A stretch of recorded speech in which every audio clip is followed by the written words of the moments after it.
Eo afaka va ianao? Eo afaka va ianao?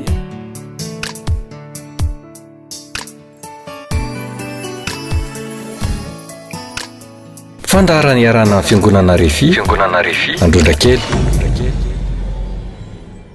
Fifaliana lehibe ho atompoko ny manolotra ny arahaba ho anareo rehetra zay efa eopototra fahita lavitra amty androany ety. Ary mbola fifaliana lehibe ho ahy ihany ko ny izara aminareo, ny anambara aminareo fa Andriamanitra tena tsara, mpanao tsara. Tantarako aminareo tokoa fa voalaza amin'ny baiboly any amin'ny salamy fa 7:30 any fa hoy izy andramo ka izao fa tsara Jehova, sambatra zay olona mialoka aminy. Ka zay fahatsaran'Andriamanitra zay no tian'Andriamanitra ho tsapanao amty androandroany ity, ary mandritry ny androm-piananao mihitsy. Noho zany raiso zao afatra entiko anao zao ary ekeo fa marina de ho hitanao ny fiasan'Andriamanitra lehibe sady mahakaka. Ivavakytsika melon'ny hitondrako ny fampianarana ka de aondre lohantsika rehetra samy mivavaka any am'tokatrano misy azy avy any ianareo. Ivavakytsika. Andriamanitra isaorana ny anao, lay Andriamanitra tena tia anay, lay Andriamanitra mpamindra fo, lay Andriamanitra tena tsara. Ko amty androandroany ity dia hoeo aminay tokoa ny famangin'ny fanenao masina, ka hitodika aminao zahay mba hatsapanay ny tena fahatsaranao androany sy mandritry ny androm-pianany rehetra.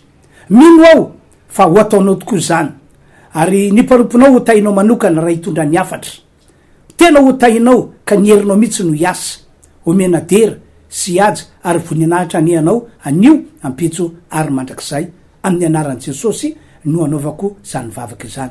Amen. Ny afatra tena hoe entiko anareo androany moa dia afatra miresaka ny amin'ny fanasitranan'Andriamanitra. Zany mantsy fa marobe mihitsy reo olona, reo mpanompon'Andriamanitra sy reo fiangonana no milaza ny fanasitranan'Andriamanitra. De hoy aho aminao, aminareo za mahita amty androandroany ity, mino ve anao, mino ve anareo fa manasitrana tokoa io Andriamanitra io, ary efa nahita olona nositran'Andriamanitra mivantana ve tokoa ve ianao ianareo? Aminao ve marina ve reny zavatra resan'ny olona mikasiny amin'ny fanasitranany ireny hoe ty olona ety de mitory vavolombelona fa nositran'Andriamanitra, nositranana tamin'ny aretina takizao? Mino an'izany ve anao? Manaka zany ho marina ve anao sa resa be fotsiny zany zavatra resan'ny olona izany?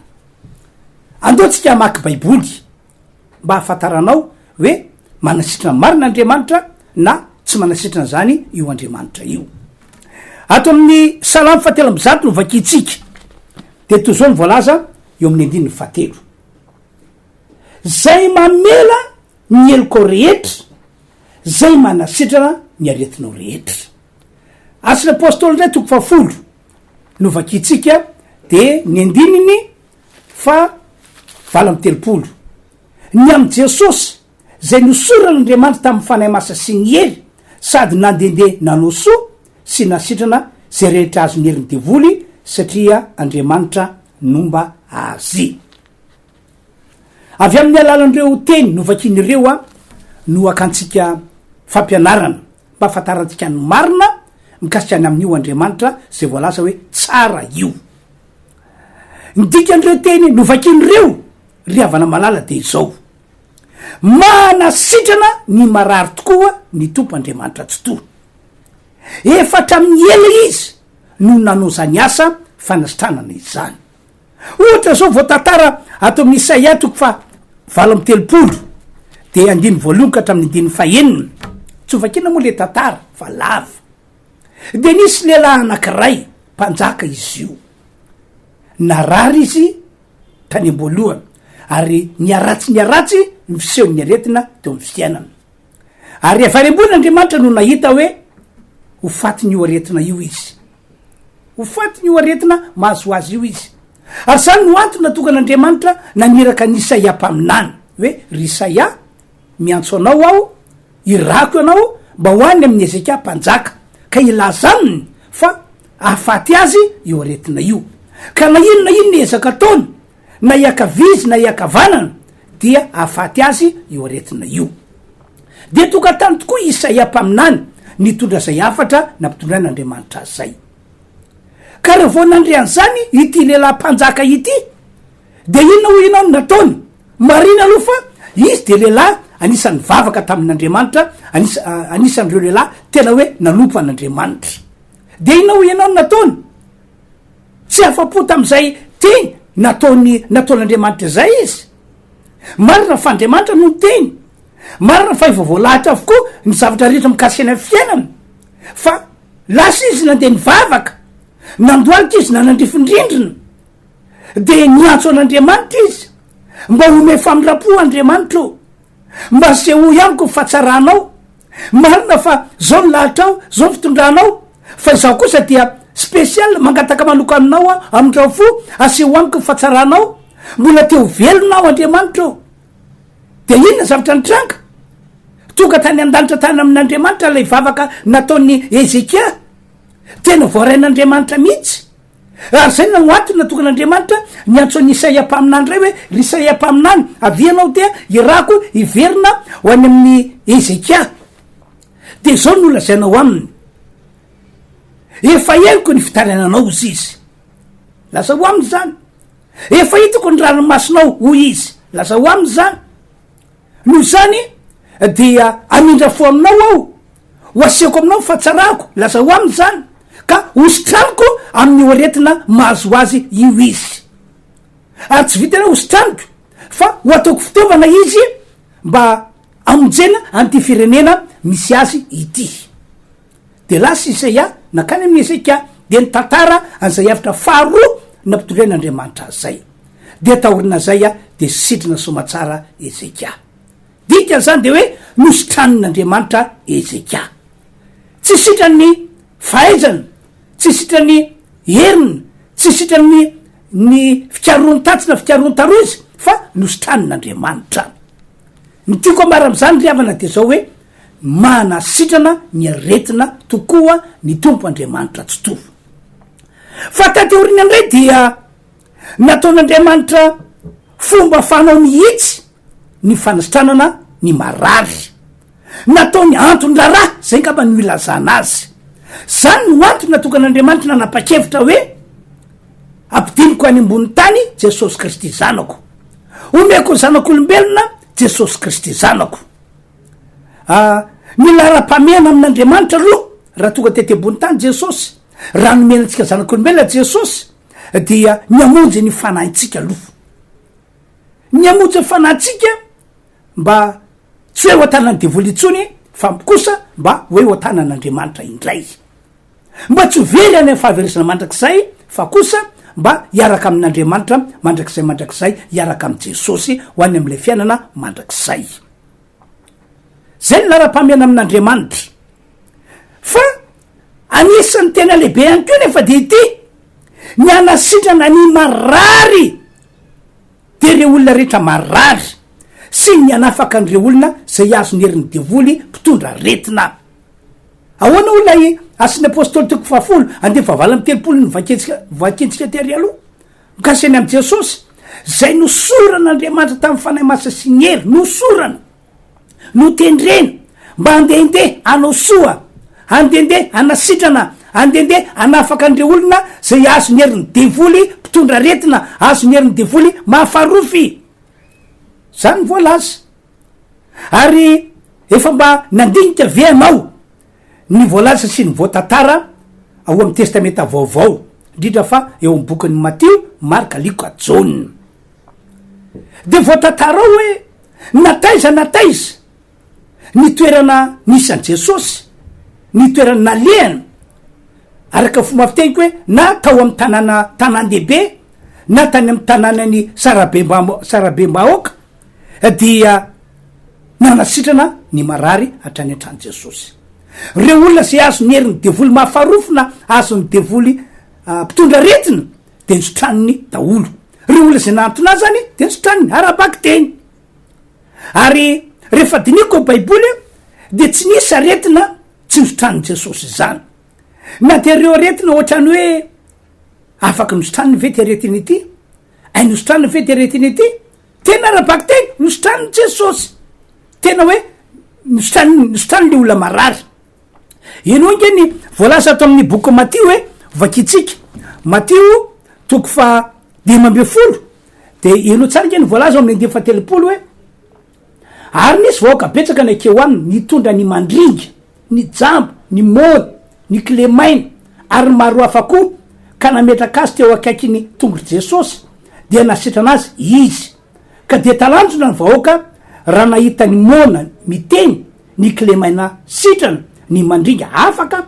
ary ny jamba mahiratra dia nankalaza an'Andriamanitry ny Israely izy zay zany voatantara teo ka nitiako ambara zany de zao manasitrana ny marary tokoa ny tompo Andriamanitry ary natao ny antonasy ny fanasitranana ny marary rehefa tonga taty ambony tany Jesosy Kristy de zao ihany ko hatramin'ny andron'ireo apôstôly de mbola nitoy zany asa fanasitranana ny marary nataon'Andriamanitra izany mbola nitoy zany asa fanafahana andry olona zay azony herin'ny devoly mpitondra retana azony herin'ny devoly mahafarofy ny antony satria zany mihitsy ny sitrapon'Andriamanitra sady programan'Andriamanitra tia ho tanterahana eto ambony ty tany ity mandra-patapitry ny fataperana zao tontolo zao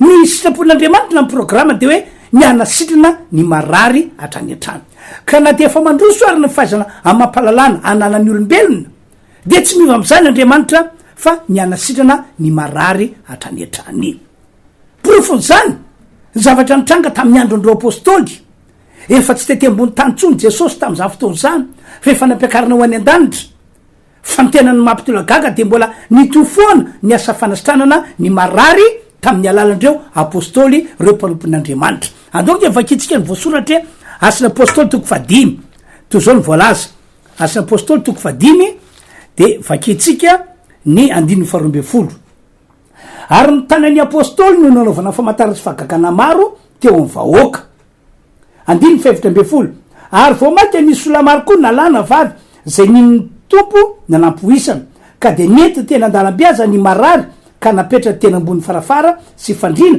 mba isy ho azy ho tadidy mipetera hay raha mandalo izy 12 ary ny olona maro afy tamin'ny vohitra manodidina Jerosalema de nivory koa nitondra ny marary sy zay nampahorian'ny fanamaloto dia sitrana avokoa izy rehetra tena mampahirika mieritreritra an'izany hoe be de be tamin'ireo olona tamin'ny andron'ireo apôstôly maro tam'zareo zay narary no nanatona andreo apôstôly mba miatrana tanana mba naovana vavaka manokana de io voatantara io zay rehetra tonga teo de nisitran'ireo apôstôly daholo tsy ny apôstôly akory nanasitrana izy moa reo apôstôly tsy manana hery fahefanao am'izany izy fa lay Andriamanitra zay nitoetra ao anatin'izy ireo no natao anatin'izy ireo no nampiasa azy ireo mba anasitrana ny marary mba tonga ny olona marary ho sitrana ho afaka mba tonga n'ireo herina devoly mitondra retina hiala tanteraka eo amin'ny olona hitantsika tsara voasoratra fa ny vahoaka tao Jerosalema sy tany vohitra manodidina de samy mitondra ny marariny teo amin'ireo apôstôly dia nositraniny avokoa izy rehetra nametraka fanontaniana moa ty aloha hoe mino vianao na ianareo fa manasitrana tokoa ny tompoandriamanitra nametraka fanontaniana ihany koa ty aloha hoe efa nahita olona nositranin'Andriamanitra tokoa ve ianao na ianareo ny valiny de zao amafisiko amindroany fa mpanasitrana tokoa ny tompoandriamanitra ary mpanasitrana hatramin'izao taonjato faraiky amy 20 taona 20 misy antsika zao izy zany no ambarany baiboly satria tsy miova Andriamanitra tsy miova ny ray tsy miova ny zanaka ary tsy miova tak'izany koa ny fanay masina ary ambony zany tsy miova ihany ko ny programan'Andriamanitra mikasika ny amin'ny fanasitranany marary. No zany amy ty androandroany ety de tiako ny milaza vaovao mafaly aminao, milaza vaovao mafaly aminareo fa ahita sy andre olona hositranan'Andriamanitra ianareo androany. Satria nahoana? Satria hivavaka ho an'ny marary aho rehefa mifarana ity fampianarana ataoko ity. Hivavaka ho an'ny marary aho. Ary tsy hoe ahita olona marary hositranana fotsiny ianao na hoe andre, fa ianao mihitsy raha ohatra ka marary ao anatin'ny aretina na manao sy manao na miherin'ny aretina misy o fiainanao de afaka no sitrana ianao androany satria hivavaka ho an'ny marary ao. Ny matonga masay hivavaka ho an'ny marary satria resy lahatra ao babo foko fa lay Andriamanitra mpanasitrana no inoko fa misy ary tsy miovo masiny io ary mandrakizay. Le Jesosy Kristy zanany fotra natonga an'Andriamanitra nanao ny asa fanasitranana ho tena fomba fanao de inoko fa tsy miova izy omaly anio ary mandrakizay. Ijoro vavolombelona aminareo nkae ndre mandeha nisy tovavy anakiray zay a niona tamiko, resaka tamiko izy io fa narary tao amy tranonjaza.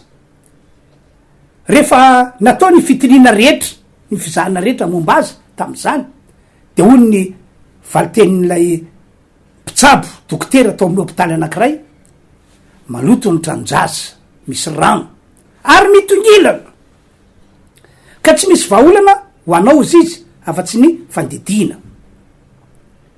Ary tsara ny mampafantatra anao ry madimozely olay dokotera fa orina fandidina dia tsy afaka niteraka mihitsy ianao. Nakivy azy zany ary filazany dokotera zany de niova hôpitaly fandrona izy de mbola mitovy am'izay ihany ko ny zavatra ny tranga, niova hôpitaly fantelona izy de mbola mitovy am'izay ihany ko zavatra ny tranga. Tsisy faharentenana intsony zany ny aminy.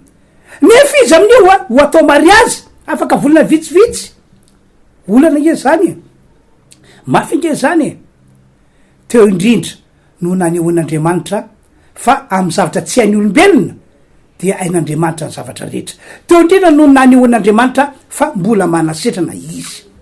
Ka rehefa niona tamiko io tovavy io de noresako taminy ny amin'Andriamanitra, ny amy Jesosy Kristy. Nambarako taminy ny tokony fiainana, ny tokony ho ataony raha ohatra ka mila ny famonjen'Andriamanitra izy. De saorana moa Andriamanitra fa noraisiny tsara ny torohevitra ameko azy, ny ekeny de nataoko ny vavaka akory ny avana malala ny zavatra magaga tena tsy sakatry ny saina fa dia sitrana itovavy io, sitrana. Raha miverina tany amin'ny hôpitaly lena andehanao voalohany izy de gaga ny olona tao le dokotera tao amin'ny hôpitaly, gaga sy talanjony satria tsy tao anatin'ny kibontsony lay aretina hoe maloto ny tranonjaza na hoe mitongila ny tranonjaza. Sitrana somatsara izy, omena voninahitra Andriamanitra. Ary tsy io tovavy zay no tantarako taminao io ihany akory no efa nisitran'Andriamanitra fa be debe, tena be debe, tena be debe. Ohatra anakiray ihany ko zao raha matoa anakiray zay tonga tao amboroko, niona tamiko izy ny tantara hoe pastera rehefa avy nanatao eko aho izy a ny am'ilay kiboko marary ato de hoe tsy maintsy didina de natao otra be a pastera no didina, tsy te ho didina ao pastera de nampahery azy de vavaka ho azy. Akory ny zava-magaga fa sitrana ko io raha matoa io. Niala tao atiny tao ny tranonjanany lay aretina zay hoe kasain'olo didina.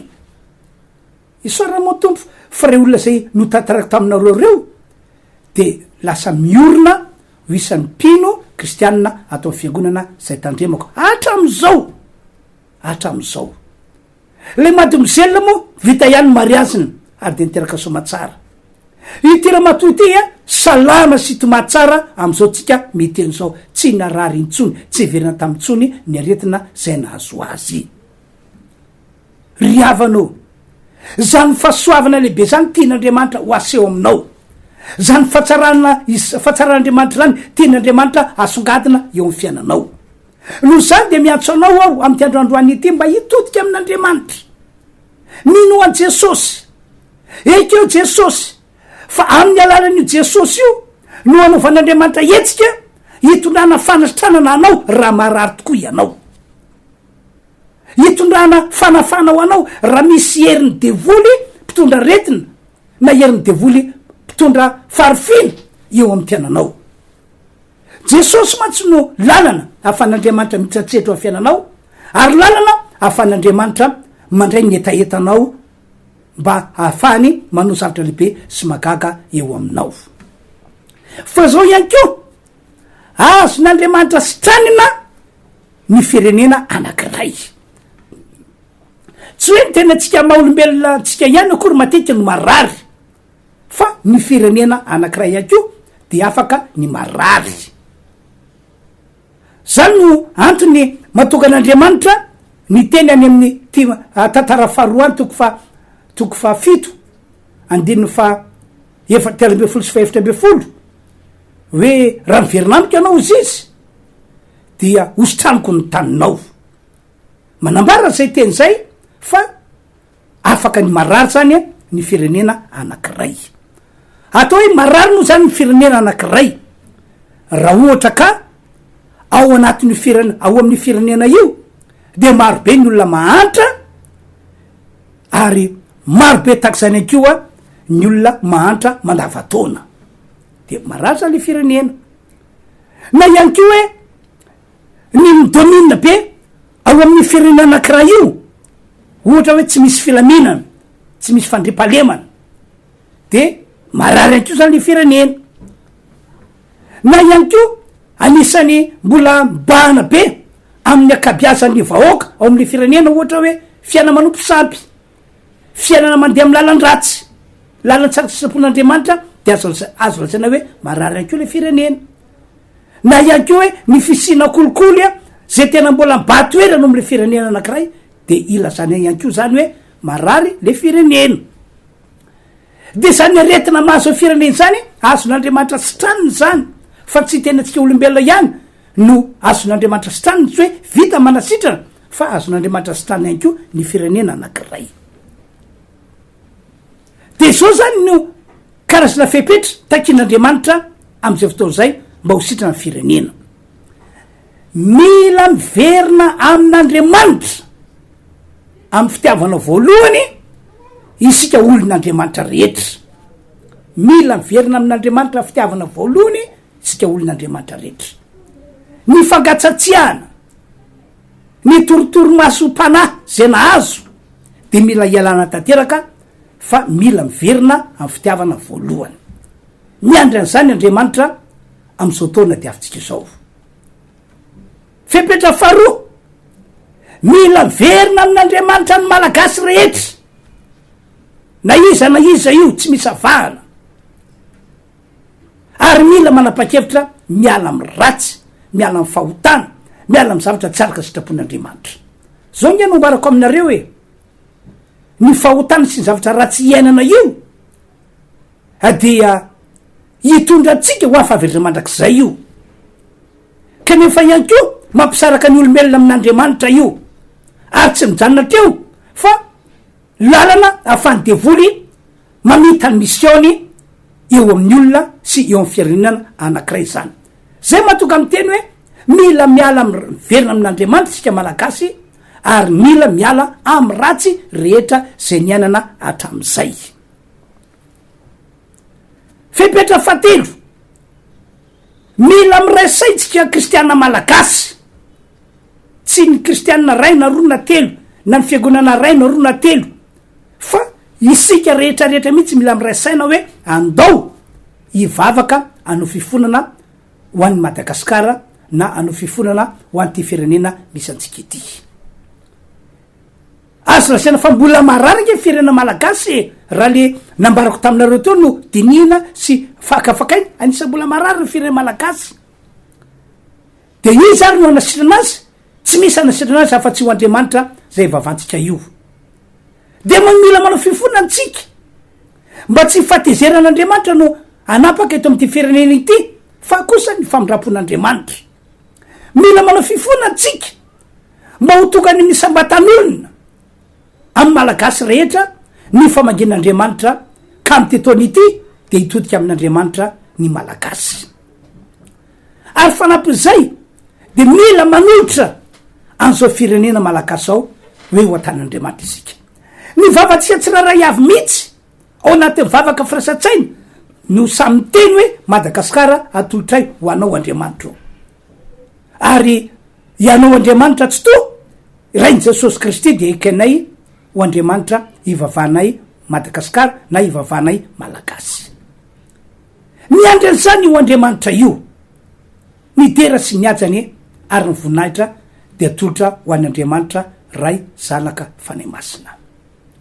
androany zany de manamafy amitsika fa mpanasitrana ny marary ny tompo Andriamanitra tena mpanasitrana tokoa izy hatramin'ny taloha ka hatramin'ny andro nandalovan'i Jesosy Kristy tety ambony tany ary mbola nitohy hatramin'ny andron'ireo apôstôly ary mbola nitohy malaka ankehitriny zany ry havana malalo mbola manasitrana ny marary ny tompo Andriamanitra ary mbola manasitrana ny firenena izy hatramin'izao vaninandro misy atsika zao zao taonjato faraiky amby roapolo taonina rehefatelo misy atsika zao andao hivavaka isika de atoloro an'Andriamanitra fiainanao de apetrao fatra misy marary ny tananao na eo am'ny fonao fa ahita olona marary ho sitrana ianao na ianao mihitsy no sitrana aondre alohantsika tompoko Andriamanitra ianao no lay tsy miova omaly anio ary mandrakizay isaorana anie fa voalaza teo fa mbola manasitrana ny marary ianao mandrika ankehitriny mbola mahay manafaka ny herin'ny aretina zay netiny devoly teo amy fiainana zanak'olombelona ianao mandrika ankehitriny koa nohony amy Jesosy Kristy maty teo ambony hazo fijaliana de mamiala eloka ianao ary vonjeo zay rehetra ka ataovy mino zay fa manasitrana tokoa ianao Andriamanitra mbola manafaka ny aretina mpahazo ny zanak'olombelona ary amty androandroany ity mivavaka ao zay rehetra marary amin'ny anara Jesosy sitranina izy amin'ny anara Jesosy esorina ho aminy ny herin'ny aretina ary indrety any ko zahay Andriamanitra miaraka mivavaka ho anty firenena malagasy misy anay ity ao anatin'ny aretina malagasy satria mbola manjaka eto Madagasikara ny olana sy mifanitrana mbola tena manapaka ny vaoka ao aminy ny olana sy mifanitrana mbola be deabe ny tsy fandriampalemana sy ny tsy filaminana mbola miaino anatin'ny fampotsamby sy fiainana ratsy ny maro ny vaoka malagasy mbola anatin'ny fiainana be kolikoly eto Madagasikara marary Madagasikara koa ndreto izahay kristianina rehetra izay vaokanao rehetra Andriamanitra miaraka mivavaka miray saina mba hositraninao ty Madagasikara ity mba ho afanao am'izao arety mandozy zao Madagasikara asehoy fa efa eto am'ty firenena ity ny savidinao ka dia voavonjy any Madagasikara misaotra ray malala amin'ny anaran'i Jesosy no anaovan'izany vavaka izany misaotra tompo amen zay zany tompoko ny afatra nentina ho antsika rehetra tam'ty androandroany ity ny tenako zay mitondra ny teny Andriamanitra teo moa dia tsy iza fa araky voasoratra io a pasteur Adolphe Randrana Vravelona avy amin'ny fiangonana RHEFI Androndrakely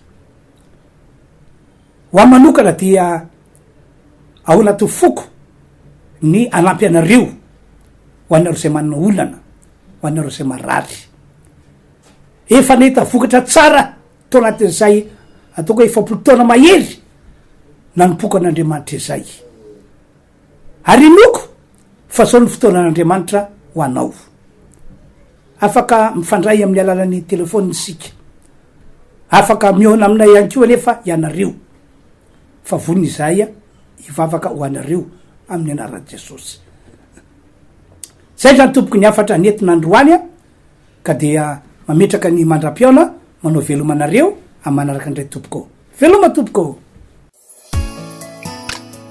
eo afaka va ianao eo afaka va ianao